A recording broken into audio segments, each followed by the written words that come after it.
let's talk about Notorious. That's right, Notorious RBG. She's dead.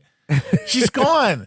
The good news about that was that you don't have to talk about her anymore. How the fuck are we still talking about this old bag? Well, because her spirit lives on, Matt. Oh, Jesus Christ! Her spirit lives on. Yes, in the form of demonic Supreme Court Justice Amy Kobe Bryant, who has her seat for the next 100 years. No, it lives on in the hearts, minds, and souls of girls everywhere who dream of one day scolding uppity black men and athletes for disrespecting the United States of America with their selfish decision to kneel during our national anthem. I don't know if you guys saw this story, but this is a Daily Mail exclusive. Katie Couric covered up RBG's dislike for taking the knee. I remember this happening. What has happened? Is everyone doing a fucking paint thinner all day? I remember her saying that they should shut up and be thankful. They included that she said she is not a fan of it, but Katie Couric excised her more detailed and in-depth comments on this. Her speaking here says, Anchor says she edited 2016 interview to, quote, protect the justice after she said people who kneel are showing contempt for a government that made a decent life possible. Protect her from what? She's a Supreme Court justice. There's nothing you can do to those people. That's the whole point. I think she means they are immune to everything. They cannot be canceled. Well, no, I think she's talking more about protecting her legacy and protecting her reputation as, like, I don't know, an avatar of everything that represents something hopeful and progressive about America. Well, that was dumb. They shouldn't have done that in the first place. It says here, Katie Couric has admitted to editing out Ruth Bader Ginsburg's controversial comments from her 2016 sit-down with the late Supreme Court Justice. Couric writes that she was faced with a conundrum while working on the story for Yahoo News in her scathing new memoir, Going There, released October 26. The former Today Show host reveals Ginsburg responded negatively when asked about people who kneel for the national anthem as a protest against racism. The published story did include quotes from the justice calling the gesture dumb and disrespectful, but omitted more controversial remarks. Ginsburg also said that such protests showed contempt for the government that made it possible for their parents and grandparents to live a decent life, which they probably could not have lived in the places they came from. As they became older, they realized that this was useful folly, she added. Couric claims that Ginsburg, who was 83 at the time, was elderly and probably didn't fully understand the question. She admits she wanted to protect Ginsburg and felt that the issue of racial justice was a blind spot for her. How the fuck are you bragging about that? That's the thing that blows me away about this. Of course, the people like this do this shit, but just that, like, the cone is so sealed around these people that the assumption that, yeah, that's fine. Of course, in fact, pat me on the back for protecting RBG so that somebody could sell more fucking Funko Pops with their head on them. Yeah, I didn't interpret it that way. I interpreted it as like this is her holding herself accountable. Because like and RBG by extension, because it's like after she's dead. Right, exactly, yeah. Because it's like, okay, well, she's gone. We replaced her with like a 39-year-old woman. Everything's done. But last year we were all talking about how we're not going to be racist anymore. Well, I did something. My bad. I fucked up, and she fucked up too. But that's part of learning and growing. And now you know. That's how I saw it. Here is actually the funniest detail in this story. It says here, Couric writes that she was conflicted because she was a big RBG fan, referring to Ginsburg's moniker. Couric called a friend, David Brooks, a New York Times journalist, who advised her that Ginsburg probably didn't understand the question, even though she was still serving on the Supreme Court at the time. So I love that the excuse here is just like, oh yeah, she's senile. She didn't understand what you're talking about as she adjudicates cases of national importance. She's an old lady. Got to cut her some slack. I wish she went into more detail, because it's like, does he think she doesn't know about that because it's like an internet issue, kind of? Or she doesn't know about it because she's old, because she's dying, because her brain's dead, because she's like Joe Biden, remembering things that were happening 70 years ago. Like Joe Paterno, she doesn't know what sodomy is. Right.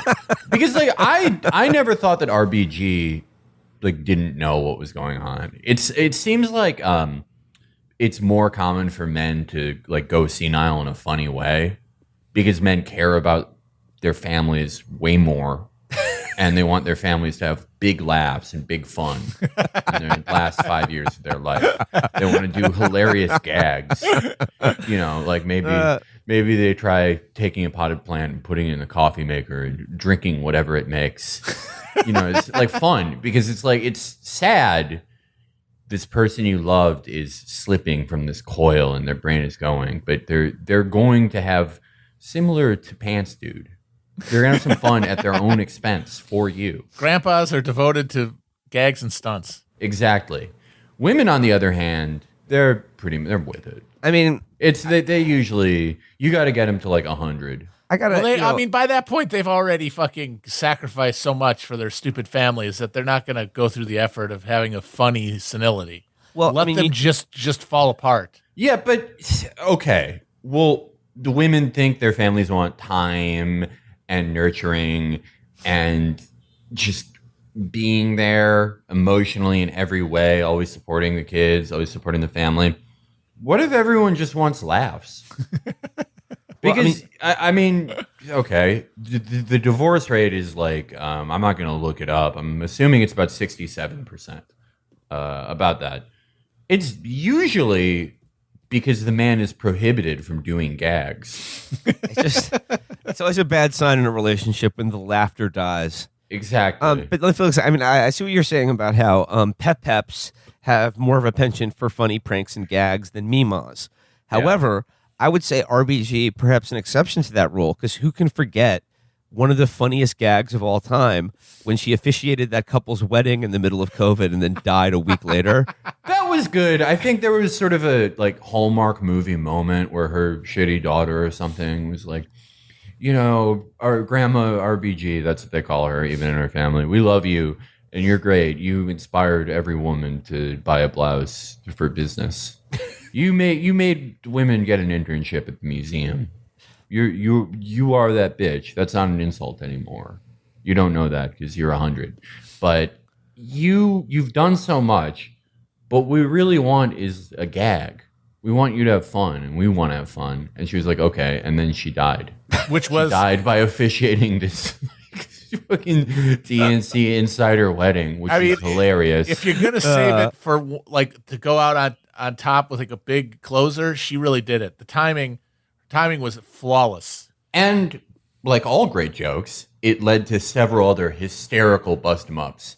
The Trump on the tarmac after she died. With Tiny Dancer blaring.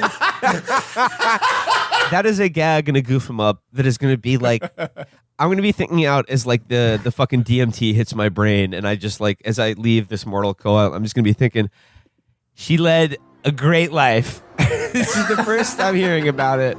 She just died? Wow. I didn't know that. I just, you're telling me now for the first time. She led an amazing life. What else can you say? She was an amazing woman. Whether you agreed or not, she was an amazing woman who led an amazing life.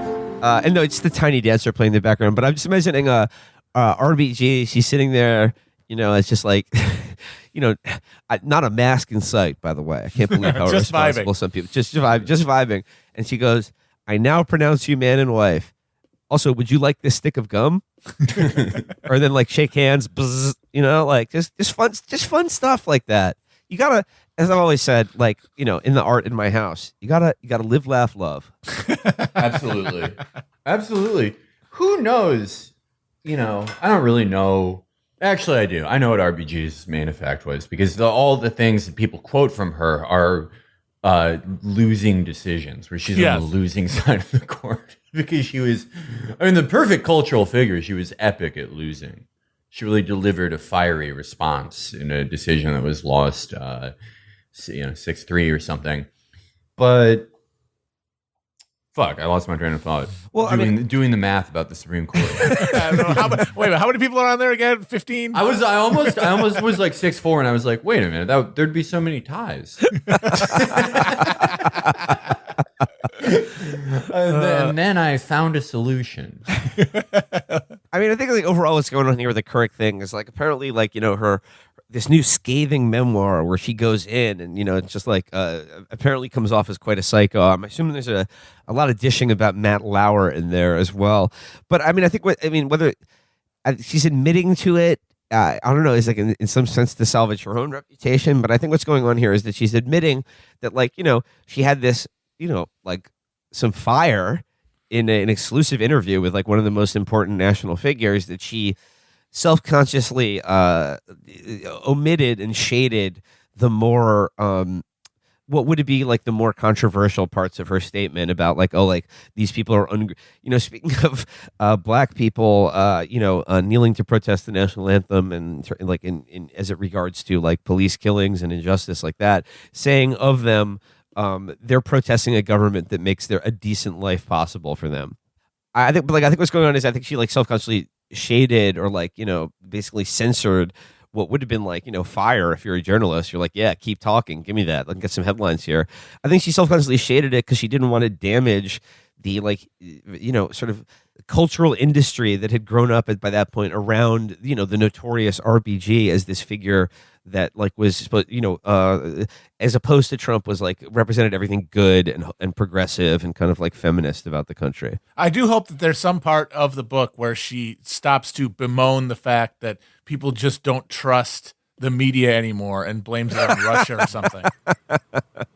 I hope she just is like, goddamn Facebook, making people not trust the media. Anyway, here's another time where I just fucking went in the tank and deleted things that a fucking public official said to make them look better because I agreed with them politically. Well, I mean, and also David Brooks is just being like, yeah, it's fine. She didn't understand what you were talking about. She's 83 years old, but also is sitting on the Supreme Court. I mean, you can be senile and complete your job of losing. Yeah. That's the point, is she wasn't senile. No one ever like scanned her as senile. It was just like, damn, this woman's old. I mean, at that point, like the issue was never about senility. It's the Supreme Court. There's two buttons. All you got to do is remember which one to press, depending on which party you're a member of. I mean, that's it. They'll tell you it isn't, but that's it. The thing was, because she was 900 and made of cancer, she might have died, and then she did. Then she did because she knows how to go out with a big closer, and we got to give her respect for that. Going out on top of the world, Ma, top of the world, Ruth. It was just, I mean, I do kind of get some of the fanfare, because if you care about that shit, a formative figure in like women becoming lawyers or something. I don't really know, but it's like nothing about her corresponded with the image that she was like a cool black rapper, that she was doing disses on the other judges. Because she loved Scalia. When Kavanaugh got in there, she was like, I think he's a great justice and he's my friend. It's like no, that's what the Supreme Court is. It was the most, I mean, this happens all the time in politics where you put your image of what you want someone to be onto the politician, like how Trump is made into this masculine alpha male, but at least people on his side, people working for him, are at least trying to brand that a little bit. But with RBG, there was just zero correspondence between what was being sold and what the person was actually doing. Well, up until her death. The people who were really most into the RBG legend, though, people like Katie Couric, I don't think they really gave a shit about any of the substance of any of her opinions or takes. I guess that's what they call them, right? In the Supreme Court, 5-4. With a presiding take delivered by Justice Kavanaugh, that kind of thing. It's that she was a woman in power. That was it. Like, and then that ratified their ambition, and that's what matters. It doesn't really matter what she has to say about anything. Yeah. So that's Katie Couric and Ruth Bader Ginsburg.